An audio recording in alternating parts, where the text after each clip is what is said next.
Collector Janmejay Mahobe ने जिले के सरदार वल्लभ भाई पटेल सहकारी शक्कर कारखाना पंडरिया में काम के दौरान श्रमिक की हुई मौत को बहुत गंभीरता से लिया।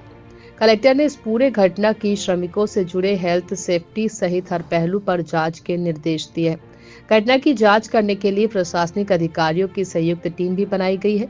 कलेक्टर ने शक्कर कारखाना के एमडी से पूरी घटना की जानकारी ली है। कलेक्टर ने श्रम जिला अधिकारी को भी जांच करने को कहा है।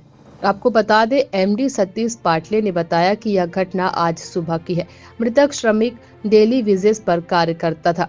घटना के बाद तत्कालीन सहायता के रूप में तत्काल 1 लाख रुपए उनके परिजनों को दी गई। कलेक्टर ने कहा, घटना से जुड़े सुरक्षा मानकों सहित सभी पहलुओं पर पूरी संवेदनशीलता के साथ जांच की जाएगी। नियमानुसार मृतक परिवार को सहायता की जाएगी। आज सुबह पंडरिया स्थित शुगर फैक्ट्री में एक श्रमिक कारखाने में जो कार्य करता था ठेका श्रमिक के रूप में उसका दुखद देहांत हुआ है। और जो भी एक्सीडेंट हुआ है उसकी विशेष रूप से पुलिस तो जांच कर रही है।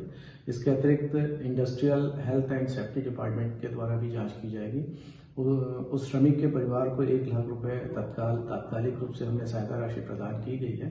और इसके बाद भी 1 सप्ताह के भीतर जो भी उनको सहायता दिया जाना है वो भी पर्याप्त दिया जाएगा। और साथ में उनके परिवार को जिस हैसियत से वो काम करते थे एक श्रमिक के रूप में, उस तरीके से उनको रोजगार भी मुहैया करवाया जाएगा। और वहाँ पर जो एसडीएम ने मुझे बताया है कि एक ज्ञापन भी दिया गया है। उस ज्ञापन में भी जो उचित होगी वो कार्रवाई करेंगे और भविष्य में वहाँ पे क्या सुधार किया जा सकता है उस पर भी ध्यान दिया जाएगा।